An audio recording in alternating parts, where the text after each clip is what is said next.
Good morning student. आज तो मैं हम चैप्टर नंबर कितना है, पहला वास्तविक संख्या के बारे में क्लास 10 का पढ़ाने जा रहे हैं। अब इसमें क्या है, वास्तविक संख्याएं। क्या है? वास्तविक संख्याएं। सबसे पहले आपको वास्तविक संख्याओं के बारे में जानकारी होनी चाहिए। और वास्तविक संख्याओं से पहले आपको होना चाहिए कि जो संख्याएं हैं आपकी प्राकृतिक संख्याएं हैं, पूर्ण संख्याएं हैं, सम संख्याएं, विषम संख्याएं, भाज्य संख्याएं, अभाज्य संख्याएं, इनके बारे में भी आपको जानकारी होनी चाहिए। तो सबसे पहले हम संख्याओं के बारे में पढ़ते हैं। तो जो वास्तविक संख्याएं होती हैं वो उसमें सभी जितनी भी आपकी संख्याएं पढ़ी हैं आपने, सम संख्याएं, अभाज्य संख्याएं, ये सब संख्याएं आ जाती हैं। सबसे पहले आपको हम बताते हैं अंक के बारे में बता देते हैं, क्योंकि बच्चे पढ़ तो लेते हैं लेकिन उनके बारे में जानकारी नहीं है। तो हम तुम्हें सबसे पहले अंक के बारे में बताएंगे। अंक होते हैं आपके, कितने होते हैं? 0 से लेके 5 तक, 9 तक अंक होते हैं। कितने होते हैं? 0 से लेके 9 तक अंक होते हैं आपके। इसके बाद आती है संख्याएं। तो संख्या क्या है? आपकी सबसे छोटी संख्या या सबसे बड़ी संख्या। सबसे छोटी संख्या माइनस इनफाइनाइट होती है और बड़ी संख्या प्लस का इनफाइनाइट होती है। क्या होती है? प्लस का इनफाइनाइट होती है। तो आप देखेंगे इसमें सबसे पहले आप संख्याओं के प्रकार के बारे में पढ़ेंगे। तो आप पढ़ेंगे किसके बारे में? प्राकृतिक संख्याएं। प्राकृत संख्याएं। प्राकृतिक संख्या क्या होती हैं? ऐसी संख्याएं जो 1 से शुरू होती हैं। ऐसी संख्याएं जो 1 से शुरू होती हैं। कहां से? 1 से शुरू होने वाली। 1 से शुरू होने वाली।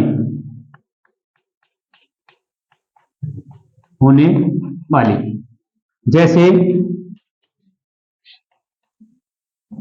1 2 3 4 5 डॉट डॉट डॉट डॉट।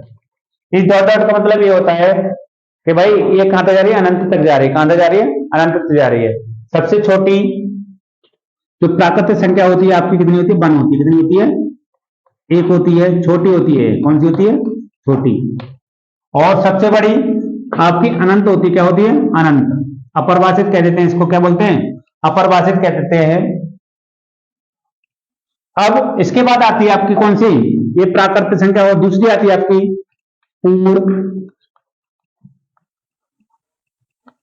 पूर्ण संख्याएं।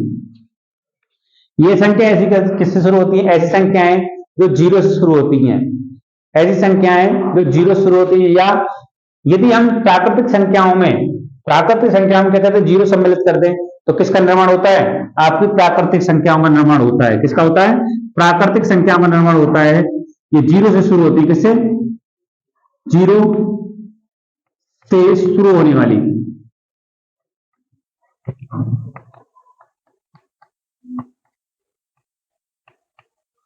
जीरो से शुरू होने वाली सभी संख्या क्या होती हैं आपकी? कैसी होती हैं? ये पूर्ण संख्या होती हैं। कैसी होती हैं? जैसे 0 1 2 3 4 5 6। और जो 0 है, जीरो का आविष्कार किया था किसने? आर्यभट्ट ने किया था। किसने किया था? आर्यभट्ट ने किया था। किसने किया था? आर्यभट्ट ने 0 का आविष्कार किया था। इसके बाद आती हैं आपकी सम संख्याएं। कौन सी आती हैं आपकी? ये जाती हैं आपकी सम संख्याएं। कौन सी?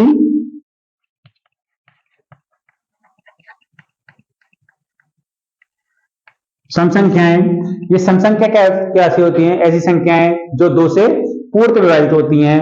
ऐसी संख्याएं जो 2 से पूर्ण विभाजित होती हैं उन्हें हम क्या कहते हैं? सम संख्या कहते हैं। 2 इनकी पहचान सबसे बड़ी होती है। लास्ट का अंक कितना हो? लास्ट का अंक हमारा कितना हो?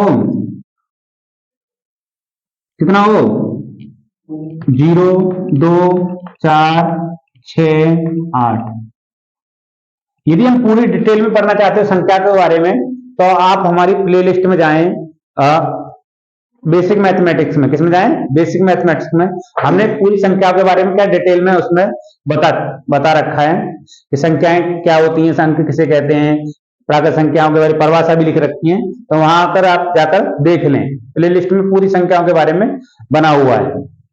आप जैसे सम संख्या पर आते हैं जैसे 2, 4, 6, 8, 10, 1 से लेके 100 तक के बीच में सम संख्याएं कितनी होती है? 50 होती है। कितनी होती है? 50। कितनी होती है? 50 होती हैं। अब विषम संख्याएं, विषम संख्या क्या होती है? ऐसी संख्याएं जो 2 से पूर्णतः विभाजित नहीं होती है। ऐसी संख्याएं जो 2 से पूर्णतः विभाजित नहीं होती हैं। जैसे 1, जैसे 1, 3, 5,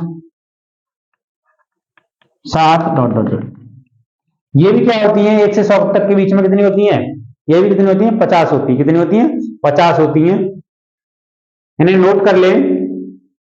और संख्याओं के बारे में ज्यादा पढ़ने के लिए आप क्या करें? हमारी प्लेलिस्ट में जाएं और बेसिक मैथमेटिक्स में आप संख्याओं के बारे में पूरा पढ़ लेंगे।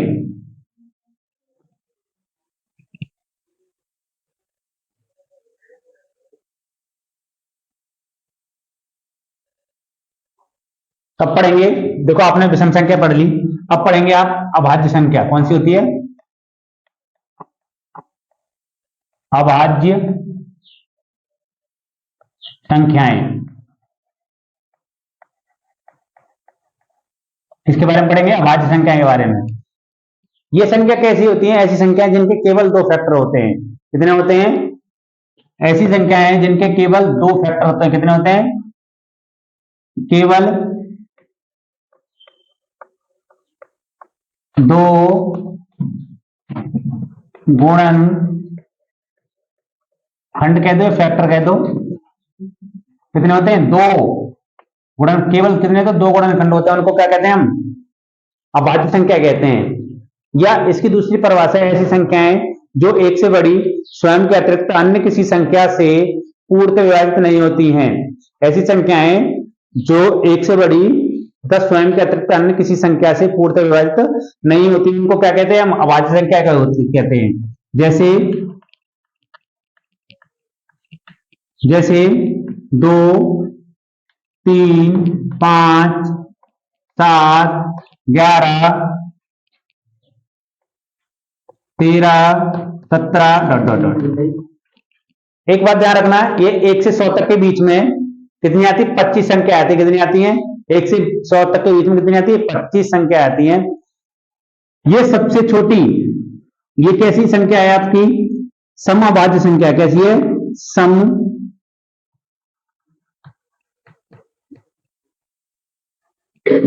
अभाज्य संख्या है। ये दो कैसी है? समअभाज्य संख्या है। और छोटी भी यही है। सबसे छोटी अभाज्य संख्या कौन सी है? 2। ये 2 नाम से पुकारा जाता है। एक तो समअभाज्य संख्या और दूसरी कौन सी है? छोटी अभाज्य संख्या। यही होती है। सबसे बड़ी तो आप जानते हैं अनंत होती है। किसी भी संख्या का नाम पूछ ले, कोई भी कह दे, सबसे बड़ी संख्या कौन सी होती है? आपकी अनंत होती है। कौन सी होती है? अनंत होती है। ये 1 से 100 तक के बीच में कितने होती हैं? 25 होती है। कितनी होती है? 25 होती हैं। और यदि अभाज्य संख्या के बारे में डिटेल में पढ़ना चाहते हैं तो हमारी वीडियो को जाके देख लें, बेसिक मैथमेटिक्स में, उसमें देख लें जाके।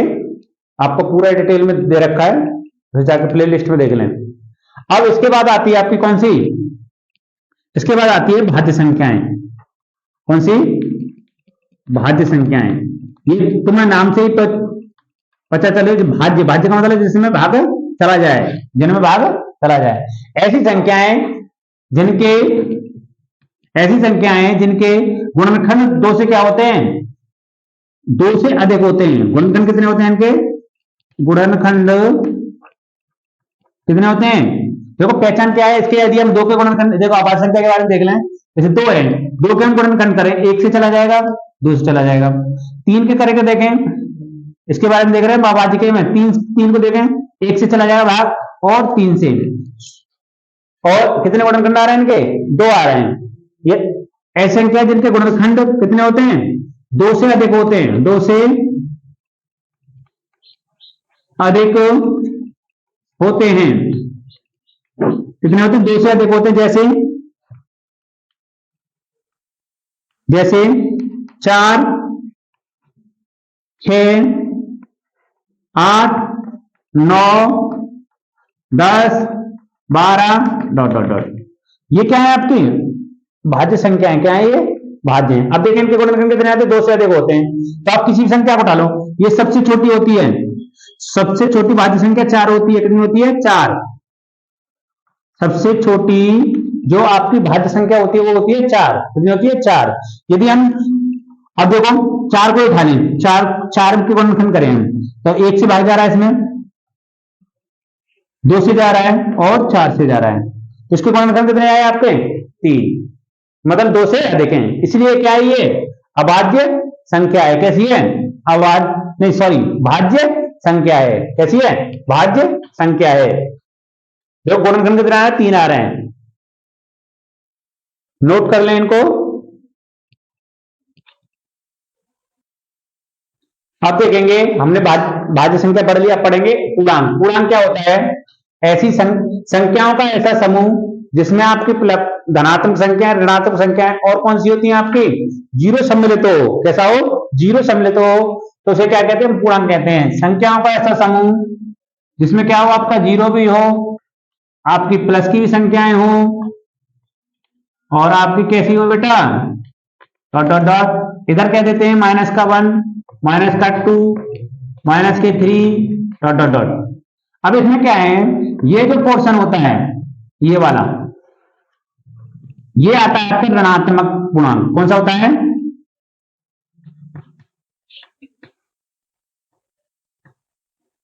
ये आता है ऋणात्मक।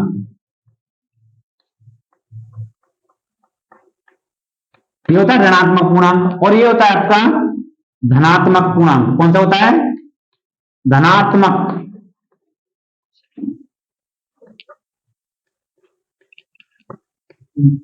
जीरो ना तो धनात्मक पूर्णांक है, जीरो ना तो ये धनात्मक है और ना ही कैसा है बेटा ऋणात्मक पूर्णांक। ना तो ये धनात्मक पूर्णांक है और ना ही ऋणात्मक पूर्णांक है।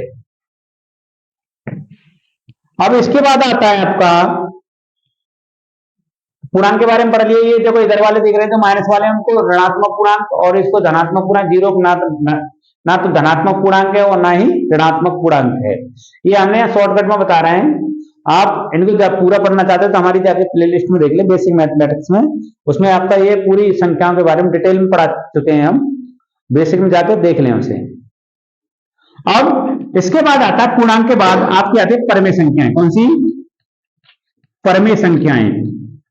धीमे धीमे हम करके किस पे आ जाएंगे, आपके टॉपिक पे आ जाएंगे वास्तविक संख्याओं पर, क्योंकि संख्याओं के बारे में आपको जानकारी बहुत महत्वपूर्ण है। क्योंकि आपने क्लास 9 में पढ़ चुके हैं, हम केवल उनका क्या करा रहे हैं रिवीजन करा रहे हैं। क्या करा रहे हैं रिवीजन करा रहे हैं, जिससे आपको संख्याओं के बारे में कोई परेशानी ना हो। तो परमेय संख्या क्या होती है,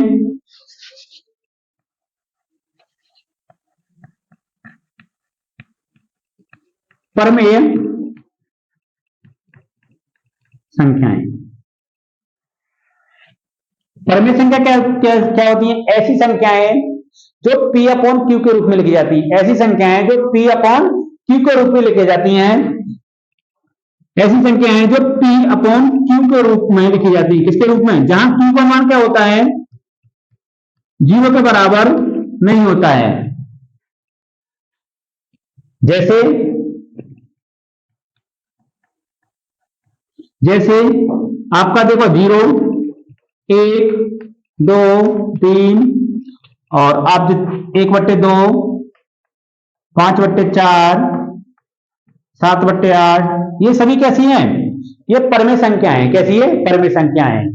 यहां देख रखे होंगे P और Q, P और Q। अब यहां Q का मान 0 के बराबर नहीं होता। क्यों नहीं होता, तो इसका मतलब होता है यदि हम किसी संख्या में 0 को भाग दे दें, यदि हम इसको 0 के बराबर कर दें तो उसका मतलब क्या हो जाता है अपरिभाषित हो जाता है। जैसे हम P है और Q का मान कर दें हम 0 कर दें, क्या कर दें 0। 0 का मतलब है कि P अपॉन कितना हो गया, क्या हो गया आपका 0। और 0 का मतलब होता है अपरिभाषित। क्या होता है अपरिभाषित। इसका मतलब यह है अपरिभाषित का मतलब यह है कि भाई इसकी कोई यहाँ परिभाषा नहीं है, अनडिफाइंड है। ये क्या अनडिफाइंड है, इसलिए इसको हम Q का मान जीरो के बराबर नहीं आता है, जीरो के बराबर कभी नहीं आएगा यदि परमेय संख्या है तो।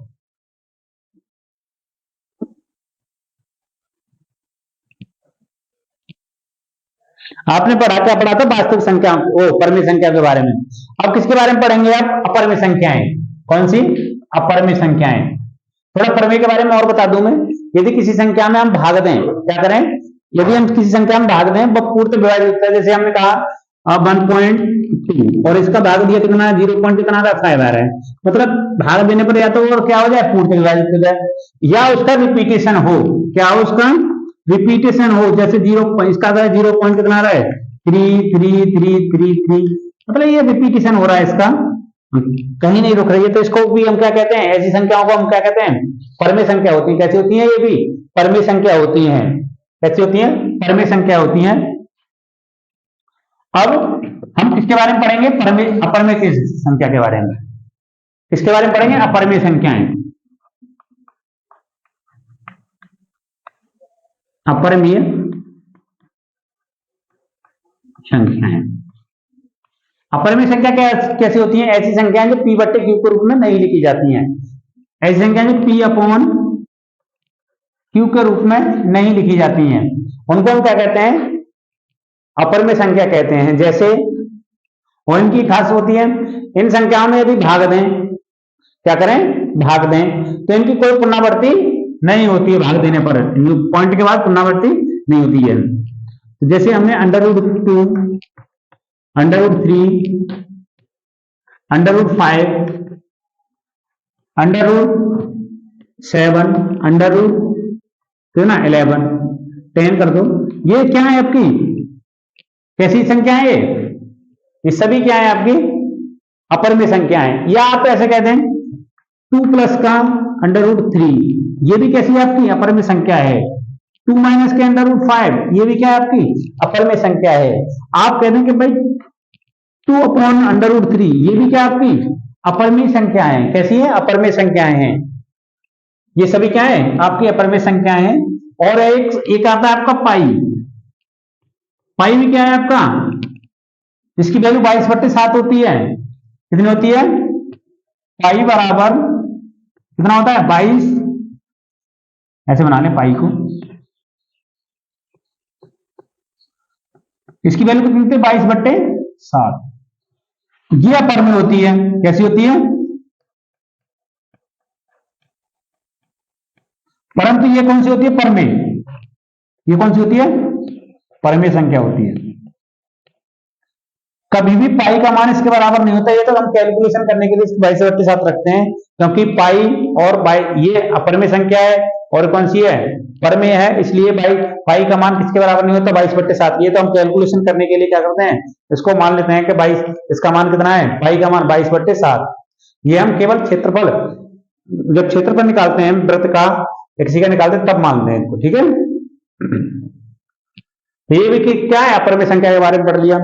अब आप पढ़ेंगे वास्तविक संख्या के बारे में। किसके बारे में पढ़ेंगे?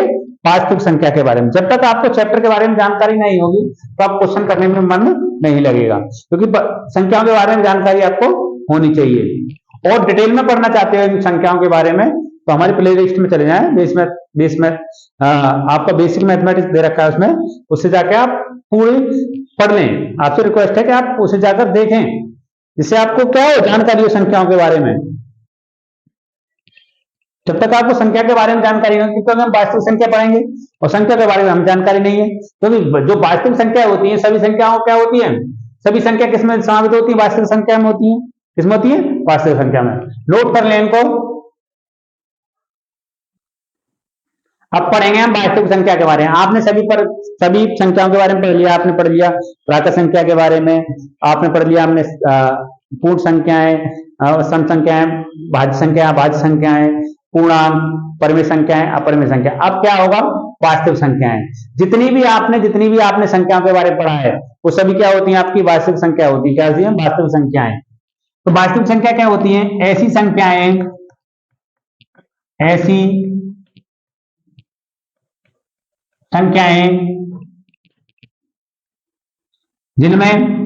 जिनमें परमेय तथा अपरमेय दोनों संख्याएं क्या होती हैं? सम्मिलित शामिल होती है। कैसे होती हैं? शामिल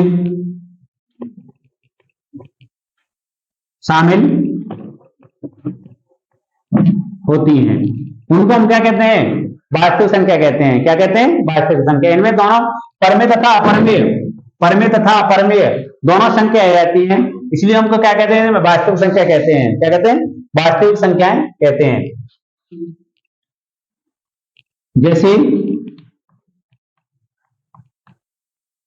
1, 0, 2, 1/2, 1/5, 7/8 और कहते हैं आप क्या कहते हैं?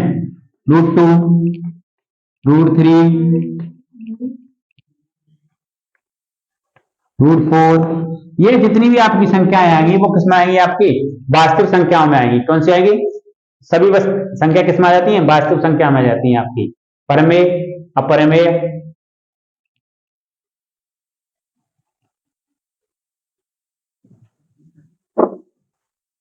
अब ना हमने आपको पूरी संख्याओं के बारे में पढ़ाया।